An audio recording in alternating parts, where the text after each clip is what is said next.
Boa noite. Vão se achegando aí. Vão se achegando para uma conversa importante, para uma conversa urgente. Hoje, 29 de agosto, Dia da Visibilidade Lésbica, e a Marcha das Mulheres Negras de São Paulo marcando aí presença com esse importante e urgente debate. Quero começar me apresentando. Meu nome é Andréia Alves, faço parte da Marcha das Mulheres Negras de São Paulo, construo ela desde 2016, faço parte também do Lua Baremin há 15 anos, né? No momento estou dividindo aí com duas companheiras a coordenação da dança e também como coreógrafa desse maravilhoso grupo aí. Nesse momento também me aventurando aí pela caminhada do audiovisual, dirigi numa parceria com Quebrando o Tabu, como é ser mãe de meninos pretos em uma sociedade racista. Bom, hoje é um dia muito importante e não posso deixar de apresentar também aqui algumas coisas importantes, como a Marcha das Mulheres Negras. Marcha das Mulheres Negras de São Paulo nasce no processo de construção da marcha, a primeira Marcha Nacional de Mulheres Negras, onde levou mais de 50 mil mulheres negras para Brasília no dia 18 de novembro de 2015. A marcha tem como um marco esse processo de construção, mas também não posso deixar de citar que no ano de 2016 a gente juntou 2 ônibus e fomos até Ribeirão Preto exigir justiça para Luana Barbosa. E nessa volta de São Paulo, a gente conversa, né? Cintia Abreu puxa essa conversa aí da possibilidade da gente construir uma marcha no dia 25 de julho, Dia Internacional da Mulher Negra, Latino-Americana e Caribenha, e Dia de Teresa de Benguela. E a gente, enfim, volta para São Paulo, se junta, se reúne, e em 3 semanas colocamos uma marcha aqui na cidade de São Paulo, com 4 mil mulheres negras, e em tão pouco tempo isso, de fato, é um marco. Desde então, estamos fazendo muitas coisas, realizando muitos projetos, e um deles é o Aquilombar Ampliar Universos, formação política para mulheres negras, um projeto voltado para a formação das mulheres negras que constroem a marcha. É importante dizer isso porque muitas coisas estão acontecendo dentro desse projeto, mas algumas dessas propostas são de abrir para que todos, todas, todes possam participar também dessa formação. E hoje essa formação ela está aberta para que todo mundo possa poder se alimentar, né, de tudo que vai ser dito aqui por mulheres maravilhosas. Esse projeto é de um edital, né, fortalecimento de capacidades de organizações, grupos, coletivos de mulheres negras, do Programa de Aceleração do Desenvolvimento de Lideranças Femininas Negras, Marielle Franco, do Fundo Baobá. Então, quero aqui agradecer já imensamente a participação das minhas irmãs, né, Anne Ganzala, da Bahia, Mara Lúcia da Silva, né, uma voz potente, nacional aí, na luta pela visibilidade das mulheres lésbicas, o Sapatão, e faz parte aí na construção aí, da Marcha das Mulheres Negras de São Paulo, assim como Cintia Abreu, também outra potência importantíssima, voz importante nessa luta, e que também constrói com a gente a Marcha das Mulheres Negras de São Paulo. Tenho também a alegria de dizer que Juliana Damasceno, né, também do Belém do Pará, está aqui com a gente também. Então, como é importante nesse momento de conjuntura tão difícil, a gente conseguir se juntar nacionalmente. Então, a gente sabe o quanto que a internet não é democrática, está longe disso, quantos problemas a gente tem tido, inclusive quando a gente se propõe a participar, e muitas vezes não dá, porque a internet boicota, mas, ao mesmo tempo, faz com que a gente trabalhe na ideia de romper essas fronteiras e conseguir ouvir outras vozes. Então, Brasil aqui representado, aqui, muito bem representado. Eu quero chamar, né, ela estava com um pouquinho de problema de conexão, a Cintia Abreu, para a nossa primeira, né, aqui para abrir os trabalhos, e tomara que esteja tudo certinho aí, Cintia Abreu, para você começar aqui com a gente. Vou pedir para que todas elas se apresentem, né, com suas próprias vozes, seu próprio jeito e seu próprio olhar sobre si mesma. Cintia Abreu.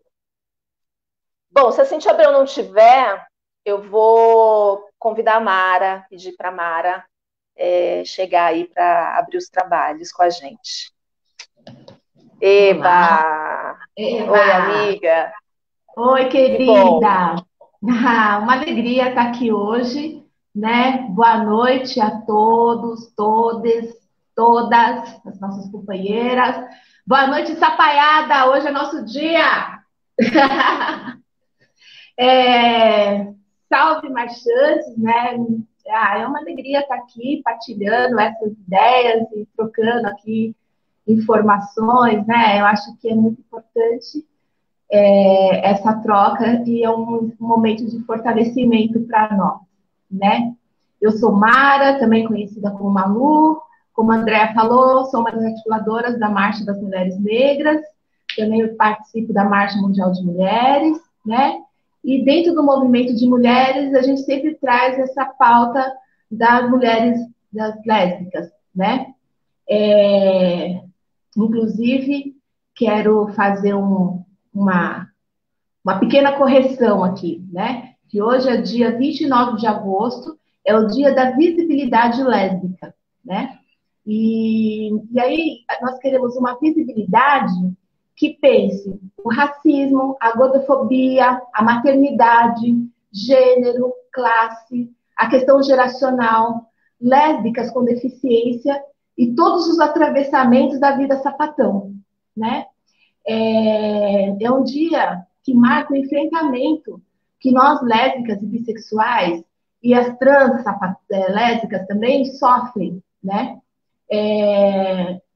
O Brasil é um dos países onde mais se mata LGBTQI, em sua maioria das vítimas negras, né? Como a Déia acabou de citar aqui, um grande exemplo, a Luana Barbosa, que, felizmente, né, sofreu uma violência pelo Estado e veio a falecer, né?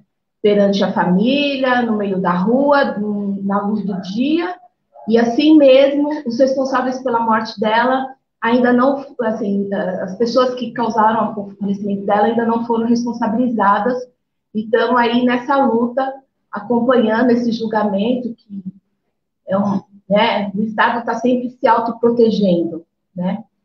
Enfim. Agora, nesse momento que nós estamos vivendo, de pandemia, né, a gente vê o aumento substancial da violência contra as mulheres, por estarmos mais próximos aos nossos agressores, né? Só que nós não temos um recorte de quantas mulheres lésbicas estão nesse processo de violência, né? Então, isso é uma coisa para a gente pensar e refletir, né? Cadê essas mulheres, né? Onde que está sapatão? A gente está vivendo num momento muito difícil, né? A gente está em plena pandemia, né? Então, muitas vezes recebemos denúncias, corremos atrás, vamos acudir nossas companheiras, né? Mas a invisibilidade lésbica perpassa toda a nossa vida, né? Quando nós chegamos num ginecologista e falamos que não... quando nós chegamos no ginecologista e falamos que não nos relacionamos com homem, eles não sabem o que fazer, Ué, qual método contraceptivo você usa? Nenhum, eu me relaciono com mulher. Acabou a consulta, né? Eles não sabem como nos orientar. E muitas companheiras sofrem de câncer, de colo de útero, uma série de problemas que poderiam ser evitados, mas nós não temos um atendimento direcionado para mulheres lésbicas, né?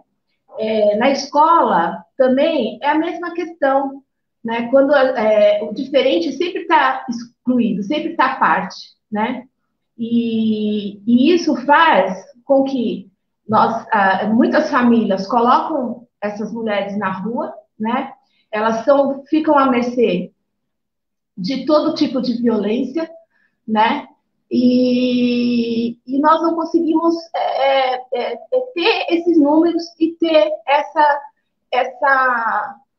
levar esse debate adiante, né?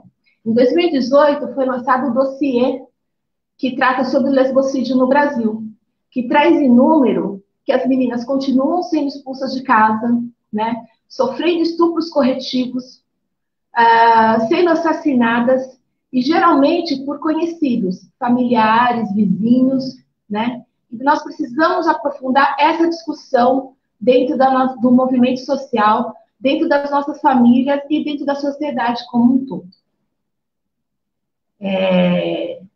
Posso continuar aqui? Vamos, como que é a ideia? Vamos. Tem mais alguma companheira aí para dividir aqui nosso início?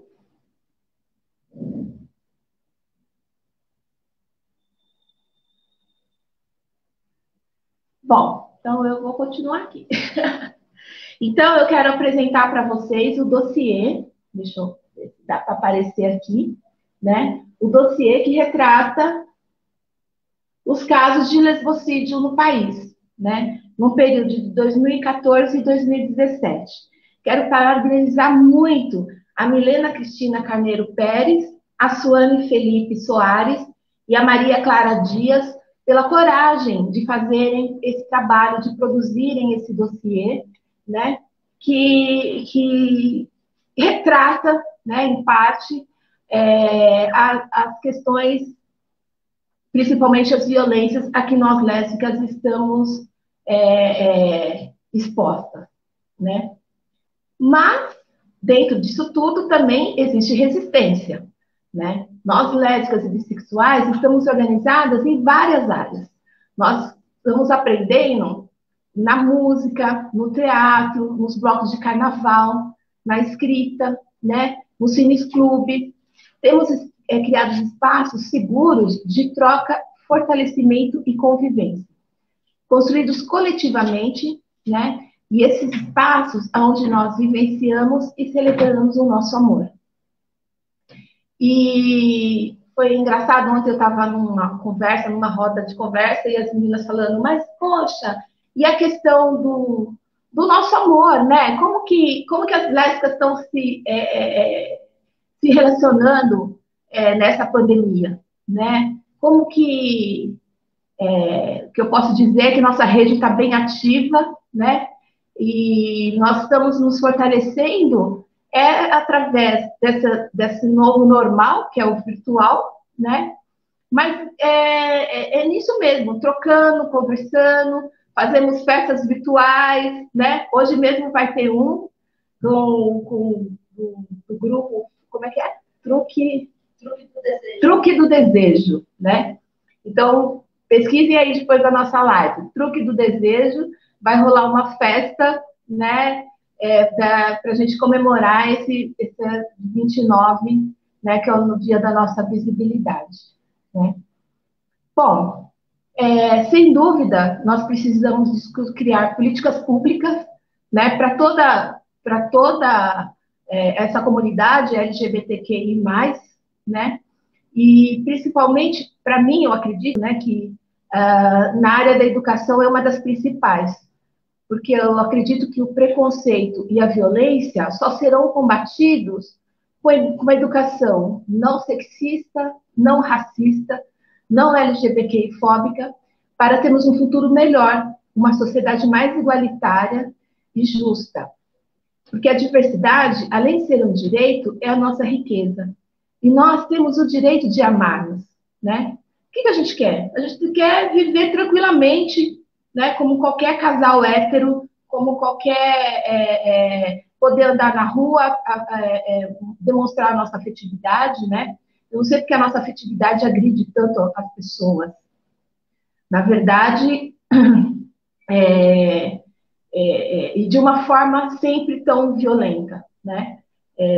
Os crimes de ódio, que quando a gente fala em lesbocídio, a gente está falando de crimes de ódio, né? E por que o nosso amor incomoda tanto o outro, né? Por que nós não podemos exercitar a nossa, vivenciar a nossa sexualidade de uma forma tranquila, né? Então, queria trazer esses pitaquinhos aí para a gente ir conversando junto e dialogando, né? Se alguém quiser fazer alguma pergunta, fique à vontade. E é isso, companheira. Estamos aqui na luta, né? É isso, companheira. Isso que você traz é muito importante, né? A gente sabe o quão violento é. Esses dados, né, no dossiê que foram levantados, são dados que foram levantados na base de notícias, né? De notícias de jornal, e a gente sabe o quão mais grave, né? E o quanto é maior esses números, né? Então, visibilidade é urgente, inclusive para que a gente consiga ter condições de lutar por políticas públicas para nós. A gente vai falar mais um pouquinho. Vou chamar aqui mais uma companheira para se apresentar. Mara, obrigada. Isso é só uma apresentação, viu, gente? Só o começo. Tem muito mais aí ainda. Bom, seguindo aqui os combinados, eu vou chamar agora uma queridíssima, né, uma amiga, uma artista, né, porque é isso, a gente está falando de visibilidade, e lugar de sapatão é em todo lugar, né, inclusive nas artes plásticas, no grafite, na escrita, no corpo, na dança, em tantos outros lugares, tem muitos outros jeitos, né, da gente falar, e a gente tem falado em muitos campos, estamos em todos os lugares. E Anne é essa pessoa, artista maravilhosa, tem uma arte dela aqui, Anne. E querida, que bom poder furar essa bolha sudestina e te ter aqui com a gente.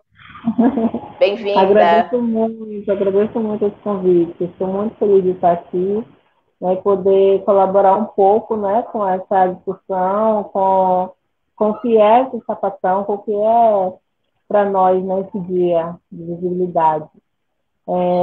Então, vou contar um pouco sobre mim, né, e de como eu cheguei nesse caminho, que é o ativismo lésbico, né? Então, eu sou Anne Gonzala, então eu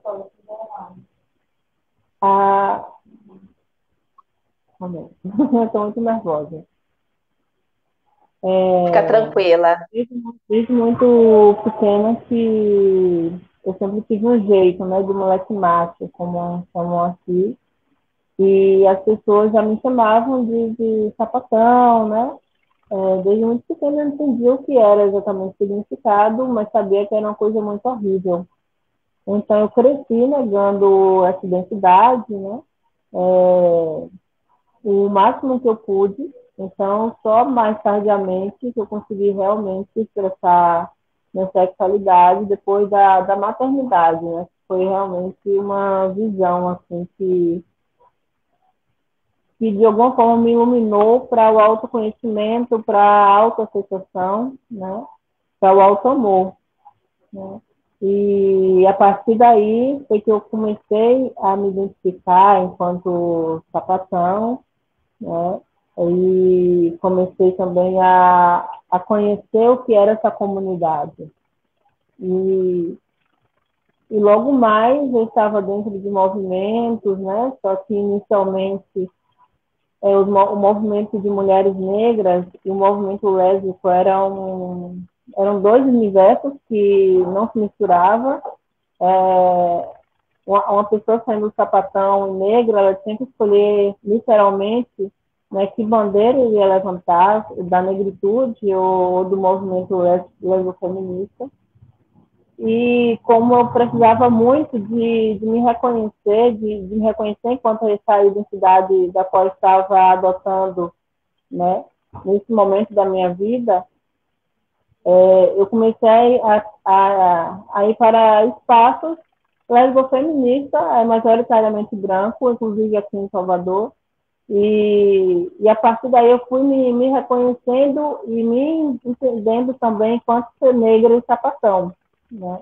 De ver até onde ia nossas narrativas e de muitas coisas que eu não me identificava, né? De muitas coisas que eu não me via dentro dessa narrativa. E foi daí que nasceu a necessidade de pintar, de desenhar, porque eu também não consegui expressar verbalmente, porque eu estou nesse processo ainda de falar, de conseguir me comunicar com outras pessoas, né, principalmente em público. Então, o único caminho realmente para mim foi a arte. Né? E a arte veio de forma muito intensa, assim, porque eu tinha que comunicar as coisas que eu estava sentindo, o que eu estava vivendo, o que eu pensava, sabe? E a narrativa que eu queria construir. E que só eu poderia falar porque não havia referência. Não faz muito tempo, mas 2011 parece que já é realmente outra dinâmica, né? Outro universo assim, de realidade. Então, comecei a fazer minhas pinturas, né, fazer meus grafites, trazendo essa temática sobre amor, né, entre lésbicas negras, né, trazendo a ideia de família, a ideia de luta, né, de luta, de resistência de sapatonas negras.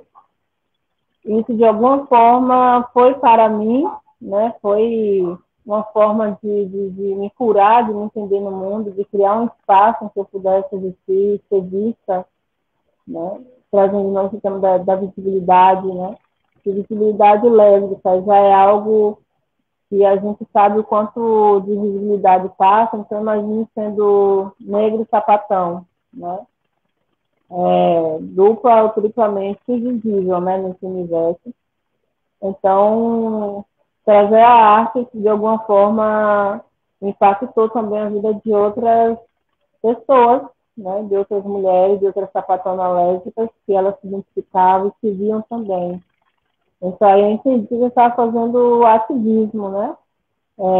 De que não estava simplesmente fazendo arte, pintando, eu estava fazendo também, estava narrando a memória das nossas existências, através da arte. Da mesma forma que as acadêmicas, né, escrevem, as poetas fazem as poesias, então fui entendendo que eu era parte também de um registro de uma outra maneira, né? Como a Andrea mesmo falou, sobre como há muitas maneiras de expressar, né, o que nós somos. Então, imagino que a Andrea é a dança, né, e para mim é a pintura, né, mas é o visual. Então, eu me sinto muito feliz, porque é uma forma também de me entender no mundo, né, de colocar para fora, né, as coisas que sentimos, que somos, né, e aprendendo cada vez mais com toda essa rede de mulheres que ensinam tanto sobre autonomia, né, sobre como a gente pode estar promovendo a autocura.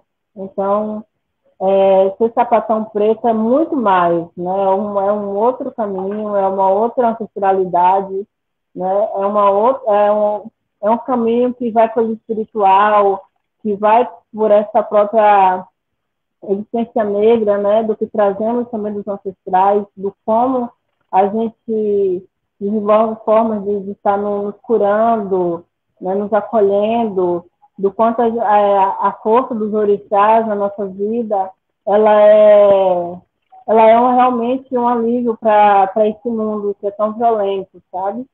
Então, não somente orixás, mas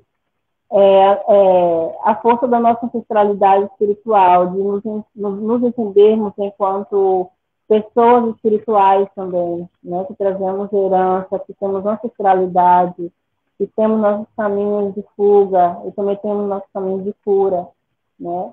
E sabemos que nossos ancestrais lutavam com espadas, né? Elas não precisaram queimar sutiãs, porque é outro corpo. Então, a gente vai começando a pensar de uma outra maneira também, né? Sobre nossas relações, sobre as coisas que a gente quer construir, sobre as coisas que a gente vai aprendendo no terreiro de candomblé, sabe? Às vezes com uma irmã quilombola, com nossa avó, sobre o cuidado com o nosso corpo, como a gente pode aprender sobre medicina natural, né? Eu mesma tenho um pavor ao hospital e faz mais de 10 anos que eu não tenho consulta ginecológica, devido a algumas experiências muito ruins, traumatizantes que eu tive. Mas aí eu fui por outro caminho. Eu fui lembrado que minha bisavó deixou para mim sobre como fazer banho de assento, sobre qual folha é bom para limpeza, para cicatrização, para inflamação, né? Aí eu vou conversando com minhas mais velhas e vou aprendendo outras formas que nós temos também de nos cuidar, né? Fisicamente, espiritualmente, emocionalmente. Então, eu acho que toda essa rede, né, que nós temos, né, que nós criamos para nos proteger, para que a gente possa realmente não sermos submissas a tudo isso, né? Submetidas a esse poder, a esse controle sobre nossos corpos, sobre nossos desejos. É o que dá realmente força para a gente seguir, né? E que, de alguma forma, é o que inspira meu trabalho, né? Meu trabalho é sobre mim, mas é também sobre nós. É sobre o que eu ouço, é o que chega ao coração, é sobre os afetos, né? Então, é sempre muito poderoso, assim, né? Poder estar nesse lugar, assim, de entender o mundo, de poder receber tanto, sabe? De ter essa consciência, pelo menos, né? Do que é ser sapatão preta, né? Embora haja todo esse movimento de visibilidade, nós estamos o tempo todo batendo pé aqui que somos visíveis, né? E uma hora a gente vai bater tanto que a estrutura não vai suportar. Né? Acredito nisso. Não sei se passou do tempo. Por agora é isso que eu tenho para falar.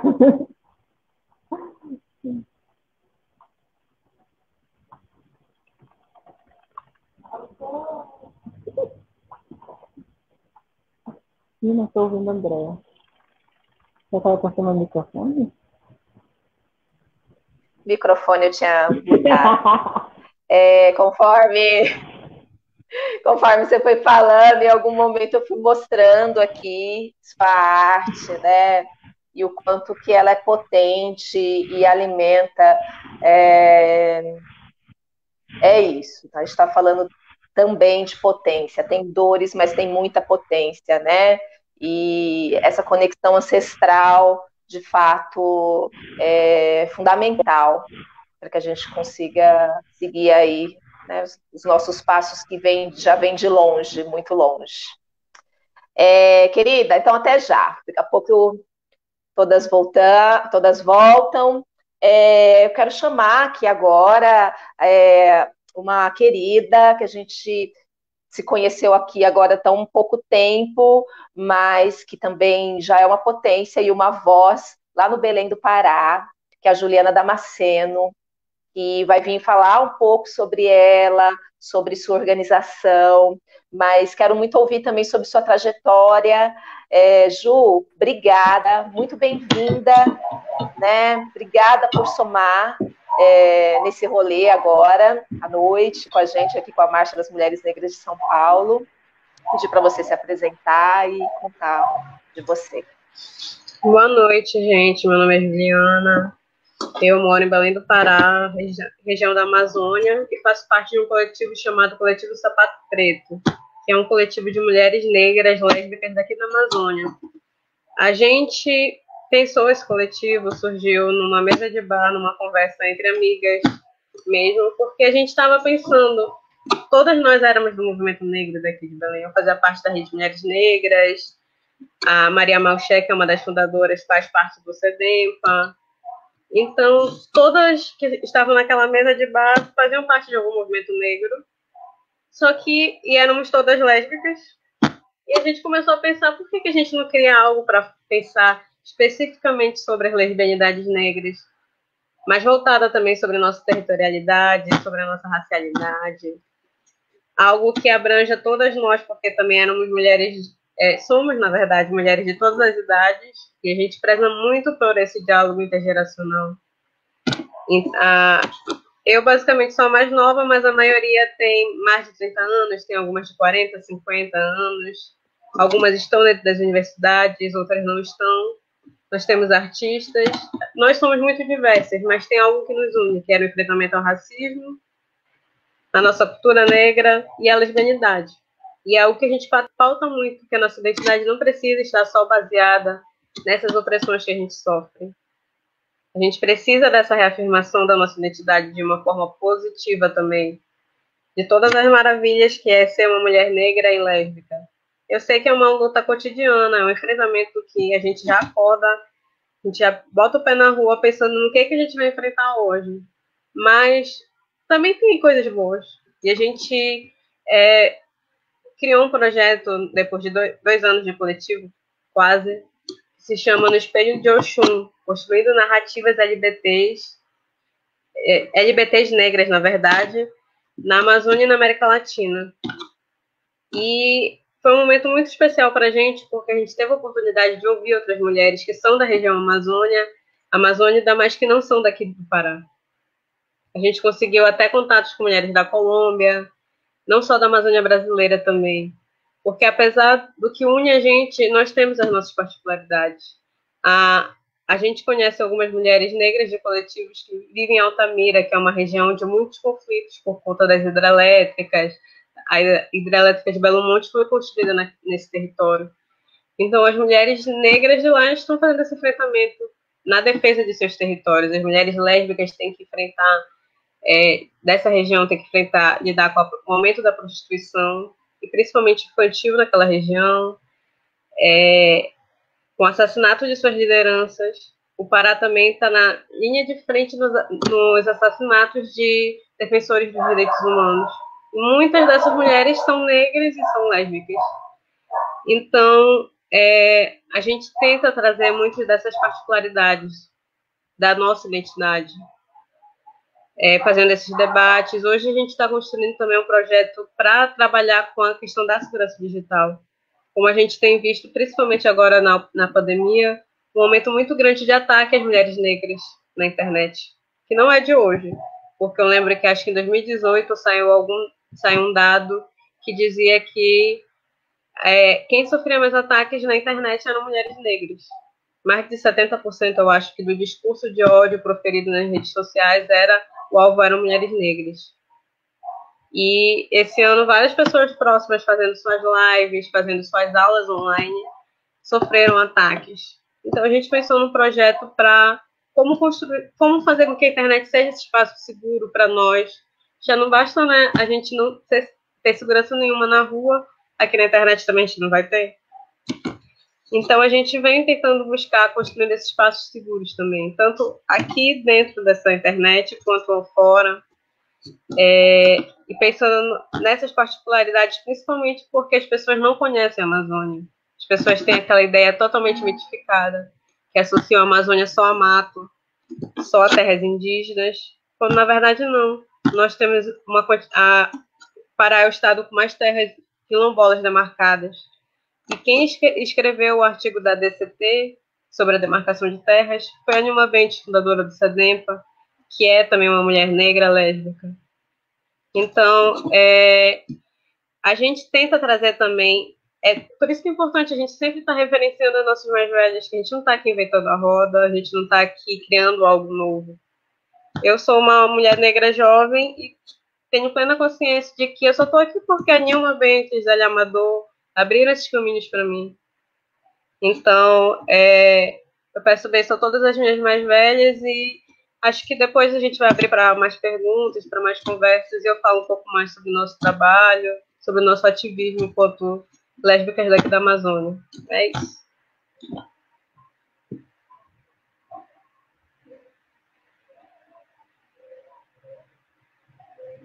Andréia, teu microfone está mutado ainda. Eu não quero atrapalhar e depois esqueço. Obrigada por ter trazido aí na tua palavra esse nome, né, que a gente reverencia tanto, que é Nilma Bentes, e que é tão importante. Eu acho que é a primeira vez que eu ouço, né, alguém dizer, olha, Nilma Bentes, uma mulher negra e lésbica, né, e o quanto que essa invisibilidade tende a nos adoecer, né? Então, essa potência que foi visionário isso, né? Que idealizou a Marcha Nacional das Mulheres Negras e que fez com que a gente se encontrasse todo mundo e se fortalecesse tanto. Ju, quero ouvir mais. Até daqui a pouquinho. Ah, bom, agora, né, continuando aí com as nossas apresentações, quero chamar também uma outra voz importante, né, não só para São Paulo, mas para o movimento de lésbicas aí no Brasil. Uma companheira que é muito importante na construção da Marcha das Mulheres Negras e que, junto com Mara, vem sempre insistindo em pautar de maneira mais assertiva a questão da visibilidade, da nossa visibilidade. Então, que bom. Cintia Abreu, espero que você esteja aí. Eba, tá. Ó, cadê o cabelão? Boa noite. Prendeu. Boa Agora tá noite, aqui prendido. querida. Boa noite, boa noite. Satisfação enorme. Queria saudar as manas que falaram antes de mim, que também são grandes referências para mim, né? A Mara, a Anne. Enfim, ouvir uma voz que vem lá do outro lado, isso é bacana demais. Saudar minhas companheiras marchantes aí por essa data, por esse momento, pela construção desse momento, né? E vou trazer aqui um pouco do histórico do movimento, assim, um pouco de Brasil. Bom, o dia 29 de agosto é o dia da visibilidade lésbica, né? Então, essa data foi escolhida no Seminário Nacional de Lésbicas, né? E onde foi realizado o primeiro Seminário Nacional de Lésbicas. Então, essa data marca um encontro de lésbicas, né? E aí a gente torna essa data visível, né? Torna essa data uma data muito importante. Desse cenário, saem outras coisas importantes também. Saiu também a nossa caminhada de lésbicas e bissexuais que a gente tem aqui em São Paulo, né? Que é uma grande referência para todos os movimentos de lésbicas no Brasil inteiro. A Marcha de Mulheres Lésbicas, que foi feita aqui no Brasil, ela vem inspirada no modelo de marcha lésbica no México, que vem exatamente se contrapondo com a mesma coisa que a gente também se contrapõe um pouco aqui, que é a questão da visibilidade no dia da parada LGBT aqui em São Paulo. A gente não tem visibilidade, e as lésbicas também reclamavam exatamente desse processo, né? Dentro do LGBT, a gente se perde e fica sendo invisíveis, né? Então, a gente, principalmente isso na parada, né? A gente acaba se perdendo e a gente achava que a gente não tinha voz. Então, daí se fez uma caminhada de lésbicas que vem no sábado, que antecede a parada LGBT. Alguns estados fazem isso, alguns movimentos de lésbicas fazem juntos, conseguem fazer juntos, mas aqui em São Paulo, há mais de 15 anos, a gente não sai na rua, né? Na parada LGBT, sai no sábado, como um marco histórico dentro do movimento de mulheres lésbicas, né? No Brasil todo, né?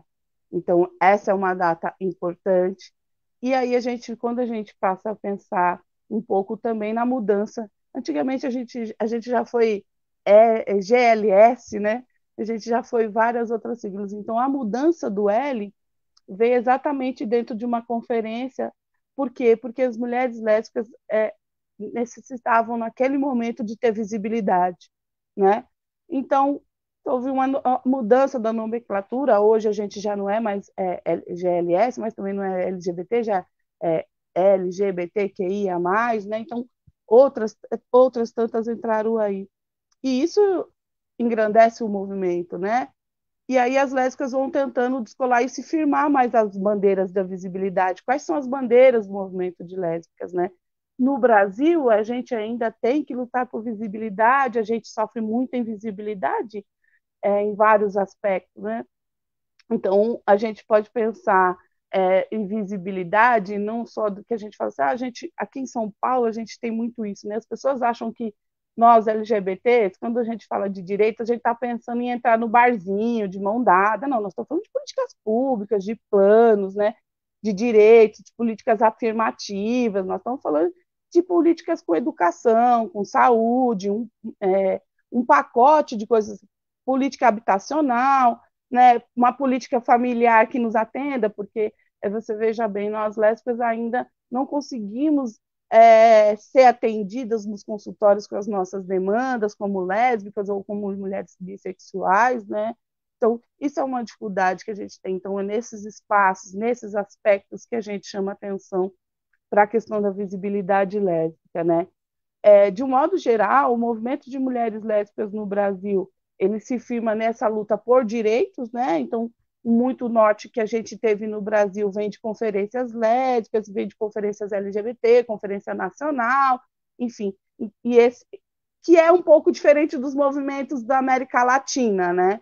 Que já são um pouco mais autônomos, trazem muito mais forte o combate ao patriarcado, como quem combate o patriarcado, sabendo que o patriarcado é a raiz central, o patriarcado, o racismo, estruturam tudo isso, né? E a invisibilidade é um dos pacotes que entra nesse formato, né? Então, por exemplo, as lésbicas que são mães, por exemplo, o caso da Andréia aí, né? Inclusive tem um filme super bacana dela. É uma dificuldade tremenda, né? Se encaixar nesse lugar, porque parece que uma coisa não tem nada a ver com a outra, né? Ué, mas a gente tem nossas vidas e podemos sim ter as nossas famílias geradas de formas infinitas, né? E isso não é mais lésbica ou menos lésbica, né? Somos mulheres lésbicas por uma identidade política, né? Importante que a Anne falou um pouco, né? Sobre essa visibilidade lésbica do ponto de vista das artes, do ponto de vista da dança, da música, de outros aspectos também, né? Então a gente tem o Samba Negras em Marcha também, que vem trazendo essa questão da identidade lésbica, né? Então, acho muito bacana quando a gente consegue afirmar no que a gente faz, no nosso cotidiano, no nosso dia a dia, a nossa identidade. Não é fácil viver num país onde mais mata LGBT e firmar a identidade todos os dias. Firmar a identidade todos os dias é uma resistência lésbica todos os dias. E sendo lésbica negra, então, a resistência é todos os dias cotidiana, é vigilante, né? É sempre. Mas eu tenho percebido que, e aí vamos falar de lutas de Helena Metério, que foi uma das primeiras mulheres a falar da saúde da mulher lésbica negra, vamos falar de Neuza das Dores, uma das fundadoras do Senal, que hoje é Senalesb, são mulheres que, Rosângela Castro, grande referência, Virgínia Rodrigues, no Rio de Janeiro, que foi a primeira lésbica a ser candidata a vereadora, né? Então, a gente precisa falar dessas mulheres com o slogan de lésbica, de liberdade, de amor por liberdade. Então, a gente tem que ocupar os espaços políticos. Eu tenho gostado muito de ver as lésbicas nos partidos políticos, levando a bandeira da visibilidade, porque tem um problema muito sério dentro dos movimentos, no geral. É que nós, lésbicas, carregamos as bandeiras de todos e todas, e todos, mas são poucos os que carregam as bandeiras das visibilidades lésbicas e das lutas das mulheres lésbicas, né? De um modo geral, no Brasil é muito difícil de se falar de sexualidade, né? Então, a saúde da mulher lésbica é muito vulnerável nesse sentido. A gente não tem políticas públicas, você pode ver que é muito difícil encontrar material de visibilidade lésbica. Então, quando eu penso, por exemplo, na Formiga, que é uma poeta maravilhosa que a gente tem, é uma grande referência para a gente, nós, lésbicas, criando os nossos conteúdos. Então, aí vai na linha da Anne, vai na linha da Andréia fazendo a dança, vai na linha da Cidinha escrevendo, e aí a gente vai conseguindo construir uma rede de afetos. Esse é o maravilhoso. Esse livro é um encanto, eu não sei assim definir que doçura que é esse livro, dá vontade de se abraçar esse livro. Mas eu também trouxe um livro aqui que eu quero ler uma poesia. Esse livro aqui é o livro de Yansan, Rainha dos Ventos. Quem escreveu ele foi a Eleonora Teodoro. E tem uma poesia maravilhosa. Yansan é minha mãe também, porque faz parte da minha casa, eu sou filha de Yansan, mas Yansan mora no meu coração, porque eu sou rodeada de mulheres de Yansan, e ela é minha mãe também. Então, eu vou falar aqui, ó. O vento tem se encarregado de provocar e expandir o movimento de mulheres como a identificação neste belo livro. O tempo tem atualizado a luta contra toda forma de discriminação para a dignidade plena. O vento e o tempo, juntos, vem brandando aos quatro cantos do mundo a situação das mulheres negras na Bahia e no Brasil. O vento chegou, o tempo é agora.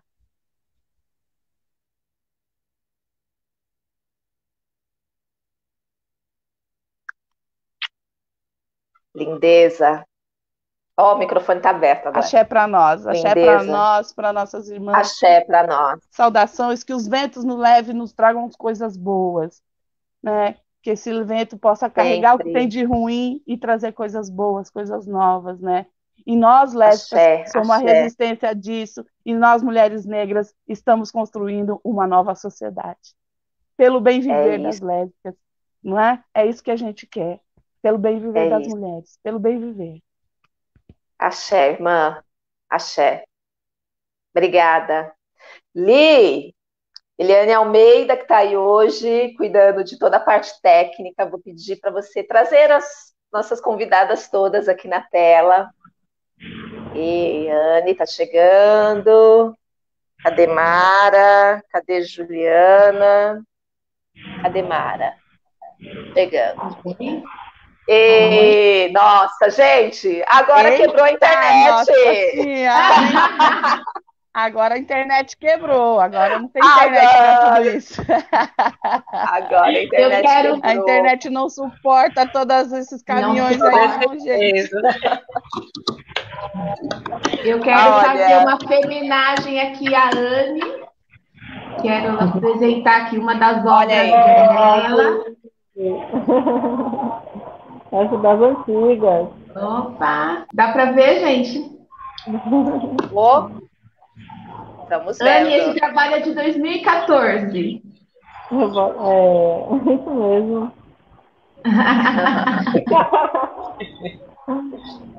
Somos sua fã, toda fã, viu? Da Colômbia, tá rodeada de fã. Essa veio da Colômbia, Anne. Uau, mas eu sei de quem foi o presente. É de 2014, Anne. Linda essa imagem. Muito linda. No campo das artes, a gente está aí muito, muito bem representada, né? Amadas, que bom vocês aqui. Eu dei uma olhada agora, não vi nenhuma pergunta, mas já quero dizer aqui que se tiver pergunta, gente, façam aqui no chat que eu tô olhando aqui, tá? O Facebook, e aí eu vou falando com as manas aqui. Bom, são muitas coisas, né, que a gente tem para falar, porque são muitas as urgências, porque a gente, afinal de contas, estamos em todos os lugares, né? As pessoas pensam em lésbica trazendo um péssimo, um forte estereótipo e tratando a gente como também se a gente fosse um bloco homogêneo e não trouxesse toda essa diversidade, né, inclusive dos estados, né? Queria ouvir mais, Juliana, um pouco mais sobre as manas aí. Você falou, eu vou guardar aqui um pouquinho para falar depois, né? Queria que você contasse um pouco da realidade aí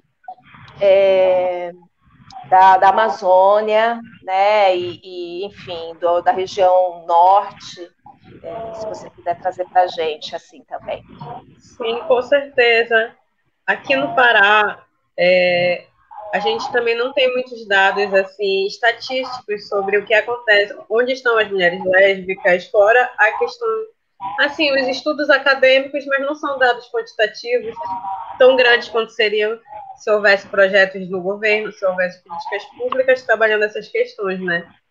Mas eu lembro que, até mesmo a Mara citou o dossiê do lesbocídio, teve um evento aqui em Belém sobre esse dossiê, e tem alguns casos de lesbocídio citados no dossiê que ocorreram aqui no Pará. Um é em Castanhal e o outro não lembro onde é exatamente, mas eu sei que são aqui no Pará.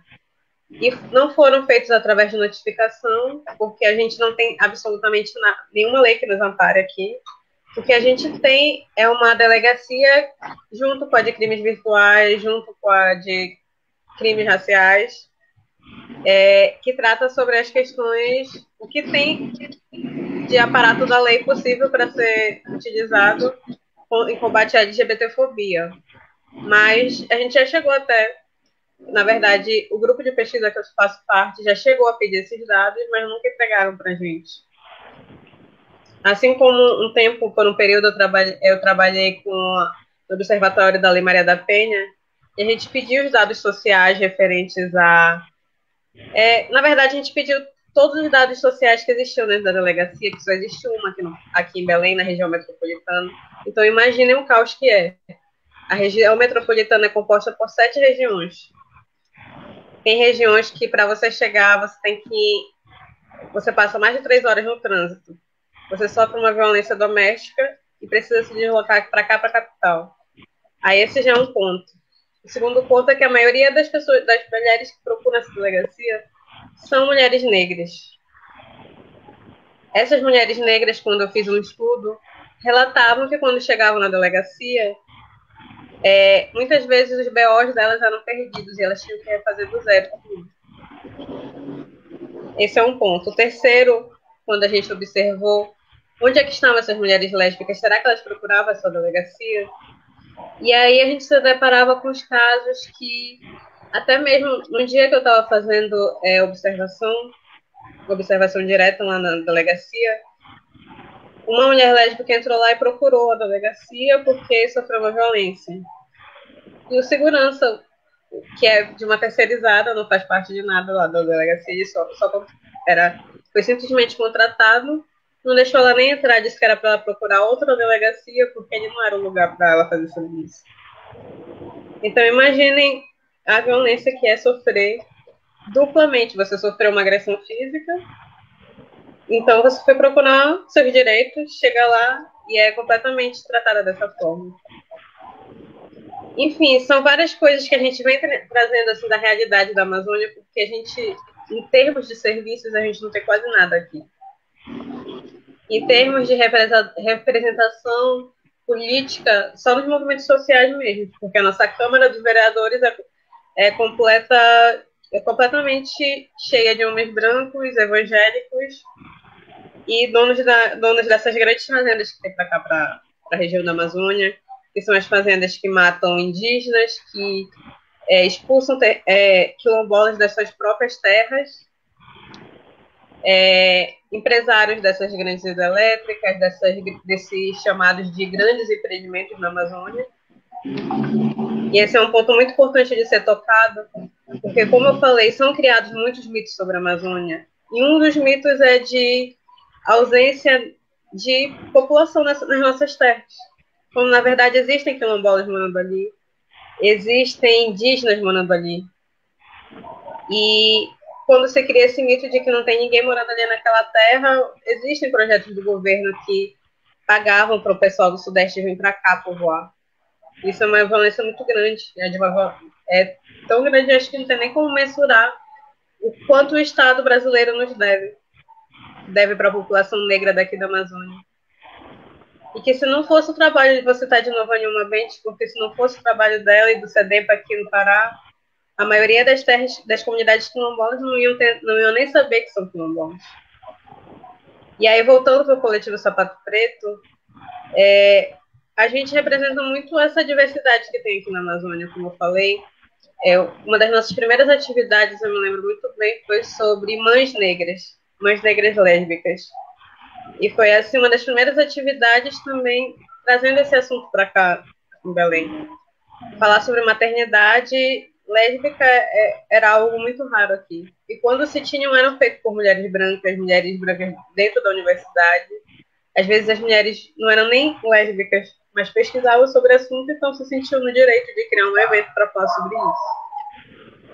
E aí, um outro evento que me marcou muito foi sobre as mulheres lésbicas de terreiro. E foi muito importante, porque cada uma trouxe sua vivência, já que é um espaço que nos acolhe muito.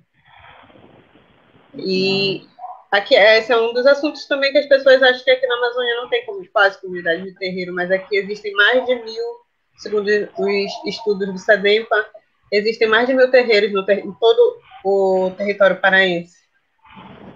E muitos desses terreiros são liderados tem lideranças lésbicas, tem EQEDs que são lésbicas, enfim, nós estamos em todos os cargos que nos cabem, nós estamos lá. E nós temos direito de falar sobre isso. De não nos calarmos diante dessa invisibilidade que nos colocam. Porque não é como se a gente não existisse. É que existe um apagamento sobre as nossas vivências, então a gente tem que demonstrar muito bem isso. E um dos nossos lemas dentro do coletivo é tentar ao máximo colocar que todas as vivências dessas mulheres que constroem nosso coletivo falam. Seja de axé, nós temos uma Yalorixá no nosso coletivo, e a gente tenta abranger, às vezes é muito difícil, porque lidar com a diversidade às vezes faz com que a gente reveja nossas posturas, revejamos nossos privilégios, e eu acho que essa que é a melhor parte de tudo, da gente enxergar o outro, não só enxergar as nossas próprias vivências, tanto em nível de território, tanto quanto as questões geracionais, porque sempre existem embates geracionais. E a gente tem que estar aberto a diálogo para isso. E a gente vem na luta, porque, como eu falei, aqui as únicas representações negras e lésbicas que a gente tem são dentro dos movimentos sociais. Mas a gente vem tentando conquistar outros espaços, seja até mesmo na política institucional, para que um dia a gente consiga criar políticas públicas, fazer alguma ponte para que isso aconteça. Porque a gente precisa de políticas públicas na área da saúde, em combate à LGBTfobia, e eu posso dizer com a total garantia que aqui no Paraná a gente, infelizmente, não tem isso. Acho que é basicamente isso. Se alguém tiver mais alguma pergunta, eu respondo depois. Obrigada, Juliana. Ficou aqui, né, te ouvindo aqui, muito atenta e refletindo, né, o quanto é urgente a gente formar dados, né, consistentes que mostrem todas essas questões, né, que escancarem todas essas questões. E, sem dúvida, o dossiê é muito importante para nós, porque ele já traz um número, né, significativo, mas o quanto que ainda, se a gente colocar recorte de raça, e se a gente for, de fato, conseguir mensurar todas as violências que passam, muitas vezes começam dentro das nossas próprias famílias, né? E dentro da escola e instituições. Então, assim, é um apagamento muito violento. Então, eu acho que o quanto seria potente, né, se a gente conseguisse construir um projeto onde a gente conseguisse, de fato, levantar esses números, né, tanto pensar na qualidade, mas quanto na quantidade, né? O quanto seria importante. Vamos pensar aí vamos pensar nessas parcerias e nessas possibilidades, né? De construirmos isso juntas. Queria perguntar para a Mara, né? Que você também, Ju, entrou numa seara aí tão delicada e dolorida e violenta para a gente, que é essa atual conjuntura no Brasil, né? Que tem nos massacrado, seja em qualquer estado, né? Em São Paulo, as coisas também estão muito difíceis. A gente passa por desgoverno muitas vezes, né? Que é vários âmbitos, federal, estadual, municipal. E queria, Mara, que você falasse um pouco como é que é para a gente, mulheres negras, lésbicas, dentro dessa atual conjuntura de governo, né? Bom, nós estamos vivendo políticas, uma necropolítica, né? São políticas de morte mesmo, né? Eu trabalho na saúde e a gente está vendo o desmonte, o SUS já vinha num processo de desmonte, né? Total, e com a pandemia a questão se aprofundou, né?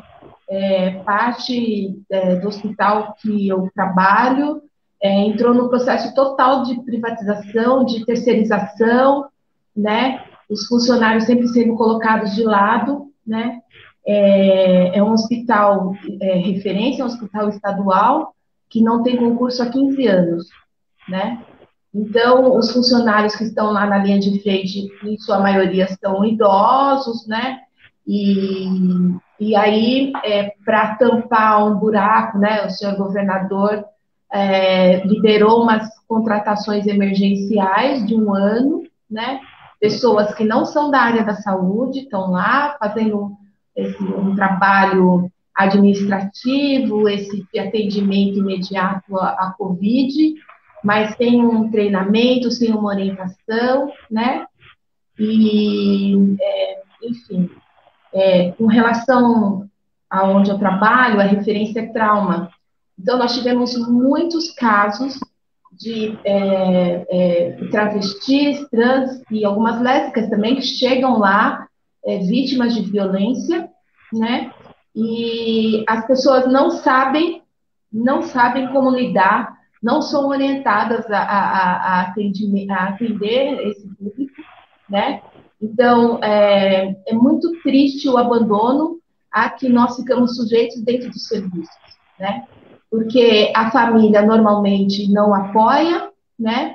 E essas pessoas chegam lá espancadas, violentadas, e a saúde determina que quem pode entrar, no caso, é o parente, né? Você tem que ser o parente da pessoa. Então, normalmente, companheiros e companheiras não têm acesso ao seu paciente, porque oficialmente, né, essas relações não existem, né? Lembrando que a entrada do SUS também é dominada por evangélicos, então eles decidem, né? E sempre com a premissa que a partir de um erro, então está tendo como é que se diz? A violência é sempre decorrente porque a gente, por estarmos num erro, né? No erro de amar uma pessoa, mulheres que amam mulheres, homens que se relacionam com homens, enfim. Então, sempre partindo dessa premissa moral e nunca do atendimento em si, da função em si, que a pessoa está ali para exercer, né? Isso é muito, muito duro, muito triste. Eu mesma tive muitos problemas dentro do hospital, porque, obviamente, quando eu vi uma situação dessa, eu intervi. E uma vez, eu me lembro que chegou um rapaz espancado, e os espancamentos normalmente são na cabeça, porque são crimes de ódio, então são crimes para matar.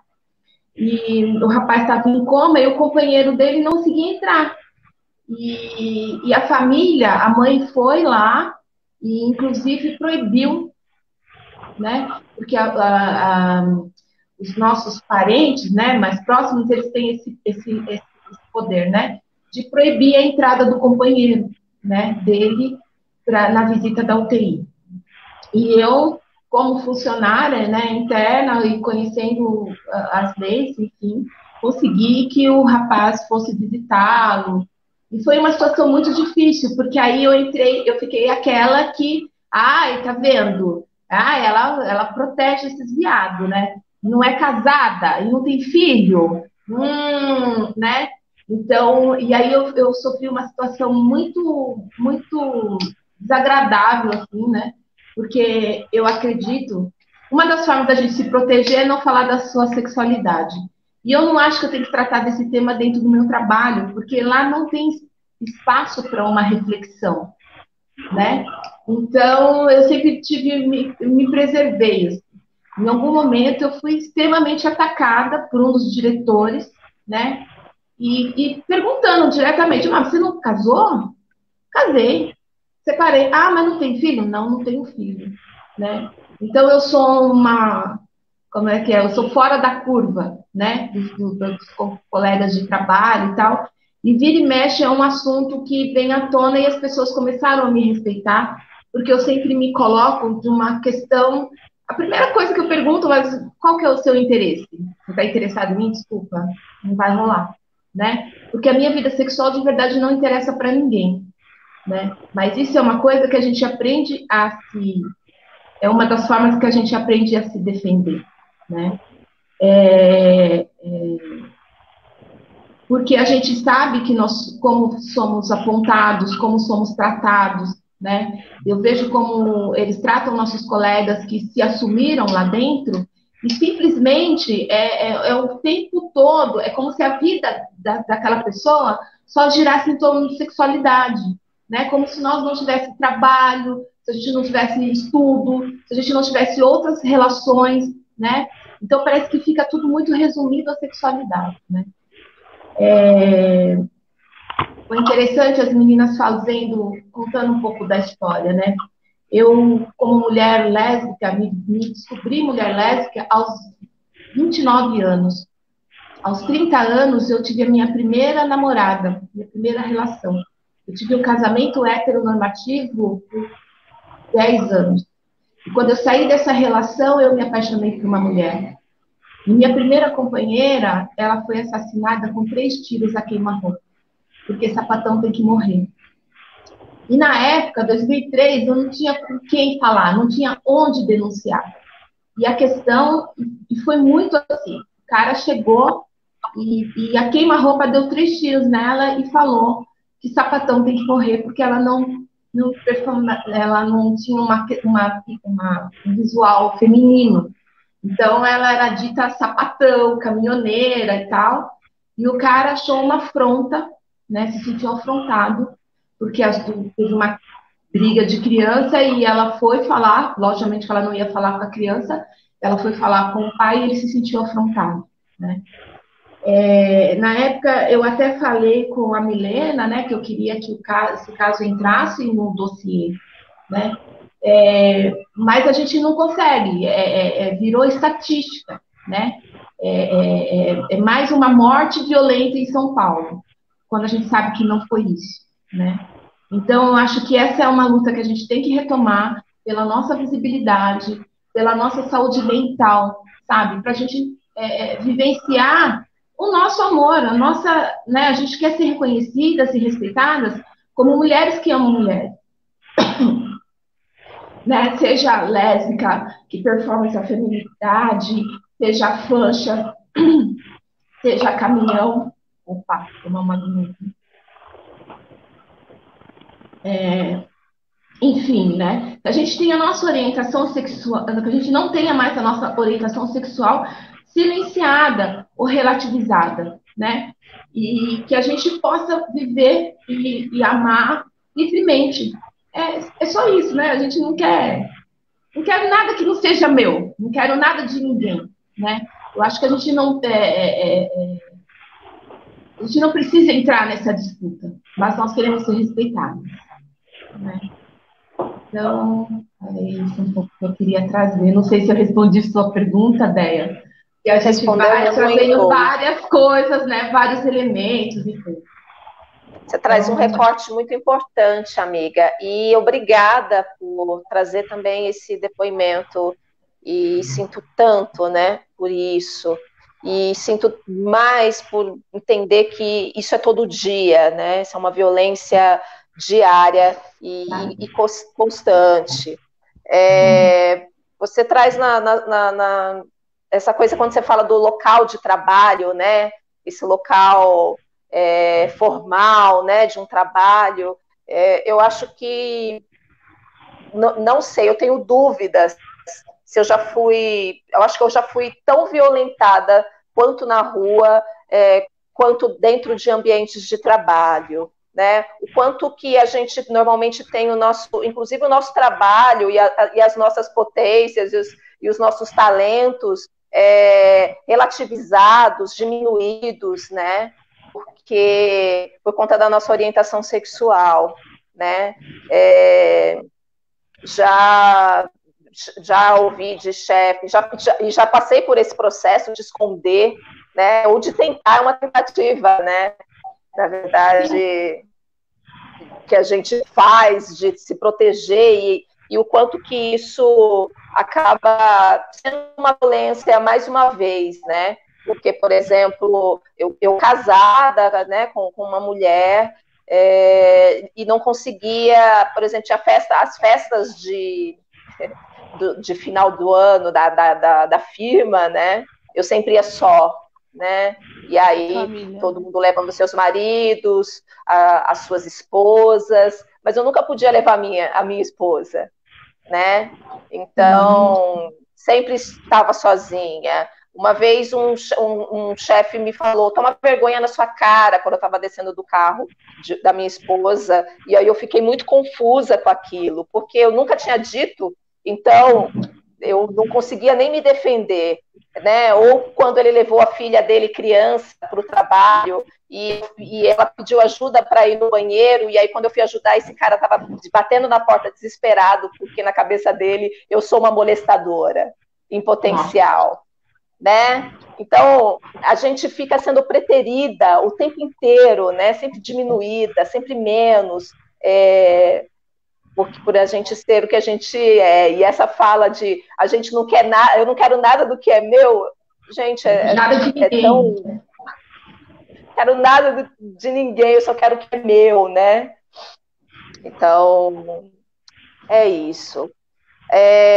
Anne, fico aqui. Se você quiser, enfim, eu fico pensando aqui em duas coisas, né? De você trazer um parâmetro rápido sobre o Nordeste, como é que estão as mulheres negras lésbicas aí, se der para trazer esse parâmetro Nordeste, porque, enfim, também muito amplo e muito diverso, mas você está aí na Bahia, e em Salvador especificamente. Queria que você me falasse um pouco, né, brevemente sobre isso, e também me falasse sobre, porque na sua arte você, né, retrata a sua sexualidade, mas você traz muita diversidade de corpos, de tonalidades de pele, e aí eu queria que você falasse um pouco nesse rompimento também desse corpo normativo e também magro, e essa passabilidade, né, de ser uma mulher que performa mais feminilidade, quando você quebra isso no seu trabalho, e trazendo o nu. Queria que você falasse um pouco também como é que é isso, criar diante dessa diversidade, de trazer mulheres com deficiência, enfim. O panorama aqui está bastante complicado, né? Principalmente agora devido à Covid, né? A esse momento de quarentena e tal, porque a maioria de nós vivemos de forma autônoma. Poucas são as que conseguem ser encaixadas dentro do mercado de trabalho, a não ser que seja funcionária pública, né? Ou esteja ligada à universidade, mas a gente realmente somos acusadas pela nossa aparência, né? Teríamos que abrir mão dessa identidade e realmente inventar uma heterossexualidade para estar dentro do mercado de trabalho. Então, acaba que o único espaço que a gente consegue sobreviver é o trabalho autônomo, é o trabalho mais precarizado, né? É o trabalho na rua. Muitas estão também em situação de rua, né? Em prostituição, várias questões bem, bem delicadas. Enfim, e com essa quarentena, as pessoas ficaram muito mais complicadas e, ao mesmo tempo, foi possível também ver muitas redes, né? Redes de mulheres negras, assim, mais parceiras do movimento de lésbicas negras, né? Então, de alguma forma, eu sinto que está tendo uma maior aproximação desse movimento, até porque o movimento de mulheres negras tem também muita sapatão, muita lésbica que estão saindo agora, né, do armário, estão realmente se afirmando enquanto sapatonas pretas, né, que constrói o movimento negro. Então, está tendo muito mais diálogo, muito mais escuta dentro desses espaços, né? Principalmente agora no Júlio das Pretas, né? Houve espaço para a sapatão estar falando da sua vivência, e não somente nessa data, né, da visibilidade lésbica, mas também em outros momentos, porque a gente está viva, está lutando o ano inteiro, né?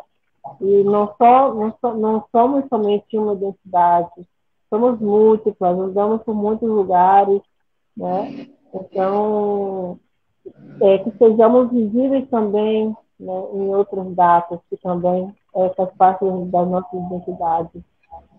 E é por isso que, de alguma forma, isso afeta meu trabalho, no sentido de que eu tento trazer também essas intersecções, né? De que eu não sou só sapatão, sou mãe, não sou sapatão, mas sou gorda.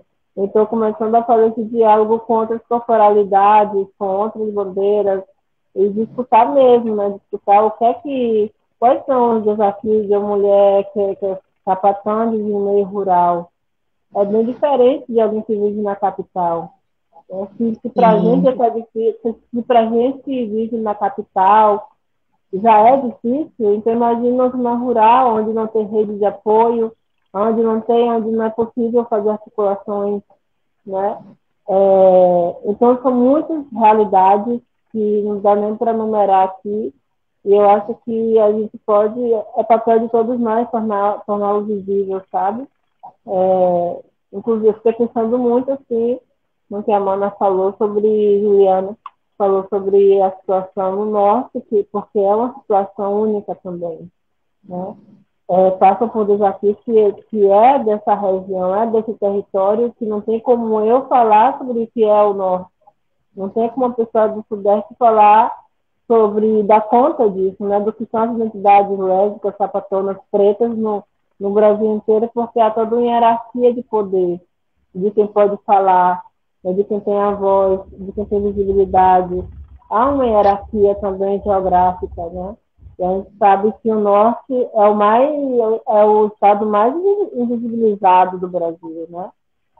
É onde a gente, até esses dados, né, que a Juliana trouxe, são coisas que a maioria do Brasil não sabe, né?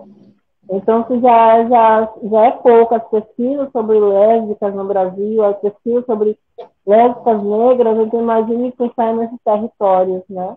Pensar em territórios é ainda mais complicado. Então, que esse dia de visibilidade seja também para a gente nos visibilizarmos de uma maneira, não falar sempre sobre nossa região, mas também refletir sobre outras vivências, né? Outros territórios, outras dores, né?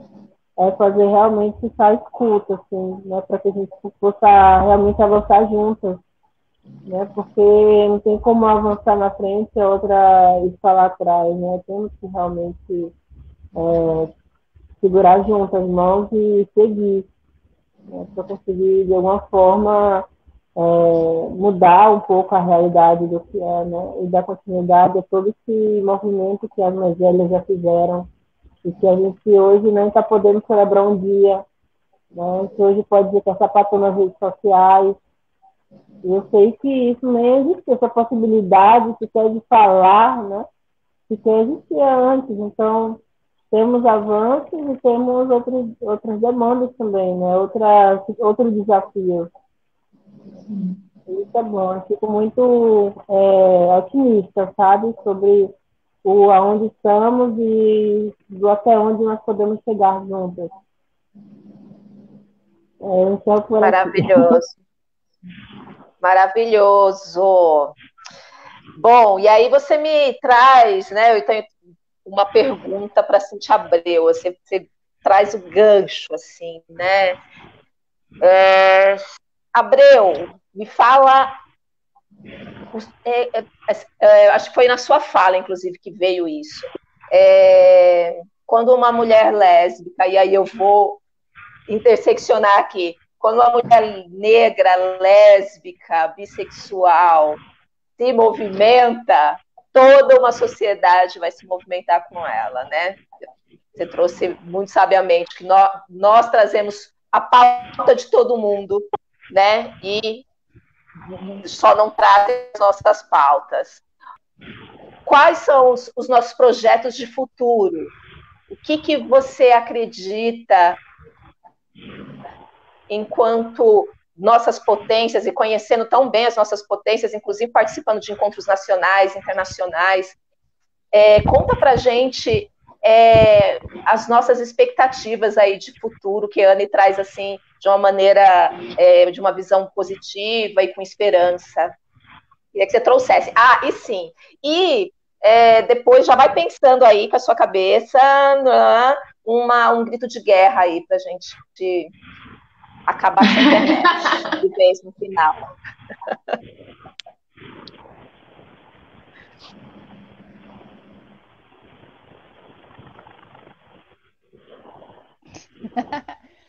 Bom, olha, o que eu tenho visto e tem me deixado muito feliz nesse momento é uma coisa que eu acho que é o fundamental. Que acho que nós, lésbicas, vemos fazendo isso, que é criando as redes e as possibilidades, né? Então, isso que a gente está fazendo aqui é uma rede, né? Trazendo o norte, o sul, se conectando, se ligando, né? E somos o elo dessa luta importante. Então, nesse momento, o que mais tem feito, inclusive, a gente viver e sobreviver é a solidariedade, é a irmandade, é a fraternidade entre nós irmãs, da nossa ancestralidade, de uma segurar a mão da outra e não deixar ficar sozinha. A gente, na marcha, a gente pensa uma coisa assim que é vamos impulsionar as lutas. Isso para nós é muito importante. Então a gente sempre vai impulsionar as lutas. Então é importante impulsionar a luta das mulheres negras nesse momento. Nós somos a onda agora. Se o feminismo é contado por ondas, eu tenho certeza que nós estamos vivendo a onda do feminismo negro, a onda que é aqui, que a linha de frente somos nós, mulheres negras, de um modo geral. E nós, mulheres negras, também estamos ali, batendo de frente com a heteronormatividade, com o patriarcado e com o racismo. Lembrando que esse conjunto de coisas são o que mais pressionou a vida das mulheres negras lésbicas de um modo geral. Se a gente não combater isso, não tem como combater as outras mazelas. Mas no menor, no macro, essa é a possibilidade. É da solidariedade, do companheirismo, da partilha. E assim a gente vai conseguir sobreviver e vamos viver para vivenciar as nossas dores, as nossas alegrias, os nossos afetos. O amor de preta cura, não é? Então, o nosso amor é revolucionário. Nós estamos vivendo um momento muito grande do avanço do conservadorismo, do fundamentalismo religioso. Nós estamos aqui entre mulheres religiosas também, né? Isso é importante, firmando a nossa ancestralidade, né? Na nossa religiosidade. E a gente está aqui porque algumas de nós vieram antes e nessa caminhada aí que a gente fez também passaram por nós, né? Lurdinha Rodrigues, Meire Lúcia Mesquita, Marielle, Luana Barbosa dos Reis. Esses nomes sempre vão ser citados, porque se a gente está aqui é porque algumas de nós desbravaram esse momento. E a gente não vai abaixar a cabeça, não há recuo, não temos como recuar.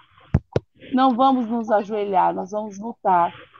Somos um exército de mulheres muito poderosas, né? Sabemos o que queremos e vamos lutar pelos nossos amores, nossos afetos, pela nossa liberdade de amar. Isso é importante, a gente estar organizada, estar em conexão com as outras companheiras, pequenos grupos, grandes grupos, seja como for. É importante não estar sozinha nesse momento, companheiros, e procurarmos os nossos movimentos, as nossas referências. Porque aqui a gente se trata de uma coxa de retalhos, né? que a gente vem construindo. E construindo resistências, né? Isso é importante. Então, a gente vai seguir, vai marchar todas juntas para a gente ter um bem viver, ter uma vida digna, uma vida justa. E aí a Andrea me provocou aqui, falando de uma música. Eu gosto muito dessa daqui, ó. Se cuida, se cuida, se cuida, seu machão. América Latina vai ser toda sapatão. Se cuida, se cuida, se cuida, seu machão. América Latina vai ser toda sapatão. Boa. Maravilhosas. Maravilhosas. Mulheres potentes, porretas, um prazer imenso estar nesse dia, 29 de agosto de 2020, com vocês. De verdade. Não vejo a hora de acabar isso tudo, vai para a Bahia, minha irmã. Não aguento mais. Saudade da Bahia imensa. Juliana Damasceno, a gente começou conversando também. Quero muito voltar, Belém do Pará, em breve. Cintia, vamos marcar. Mara Lúcia, Malu, não aguento mais fazer reunião à distância, quero abraçá-las. Não aguento mais isso, mas vamos aí, vamos nos cuidados. Eu quero encerrar aqui com uma primeira poesia da Cidinha, do Canções de Amor e Dengo. Gente, quem não leu, leia, aqui tem muito amor, muito afeto, né, e muito dengo para a gente. A primeira poesia desse livro chama-se Manifesto, e eu acho que hoje a gente, nessa quase 1h30, a gente firmou aqui um manifesto, né, a gente se manifestou. Então, podem me catalogar como quiserem, apenas não esperem que eu vista as roupas que me dão, ou entre em caixinhas por vontade própria. Mulheres lésbicas e bissexuais livres. Axé. Obrigada, irmãs. Maravilhosa. Obrigada, manas. Prazer, Juliana. Muito bom te rever, Dani. Déia, uma alegria. Vamos seguir juntos na nossa marcha. Eu, você, Cíntia, e vamos embora. E eu quero jogar esse desafio, assim, para a gente fazer um levantamento das nossas companheiras lésbicas, sabe, das nossas regiões, né? Para a gente ter, criarmos uma rede mesmo de proteção, inclusive não deixando fora, não se esquecendo de falar das nossas crianças, porque nós estamos hoje, né? A minha geração era uma história, a de vocês é outra, e a que está vindo é outra ainda. Eu estou com várias amigas com filhas trans, com filhos trans, com as filhas sapinhas, e elas já estão vindo prontas, né? Isso que a gente reflete aqui, elas já estão prontas aí, né? Mas a gente sabe que a gente tem que protegê-las e a gente tem que acompanhar essas histórias. Muito obrigada por essa possibilidade e esse momento de reflexão. Ju, quer se despedir? Quer falar alguma coisa? Quero agradecer pelo convite de participar dessa live, por ter ouvido tanta coisa maravilhosa e tanta troca, né? Porque, como eu falei, às vezes a gente acaba se fechando no nosso próprio meio, né? Nas nossas próprias regiões, então é muito bom poder ouvir cada mulher de um lugar diferente, cada vivência, né, que é diferente da nossa, seja por região, seja por idade. Cada uma tem sua vivência e é muito bom poder se escutar. E ter essa facilidade hoje de estar aqui pela internet fazendo essa troca. Eu agradeço ao convite, o coletivo, na verdade, agradece. E eu espero muito em breve poder recebê-las aqui em Belém para que a gente continue esse nosso trabalho, essa nossa luta. Obrigada, boa noite, gente.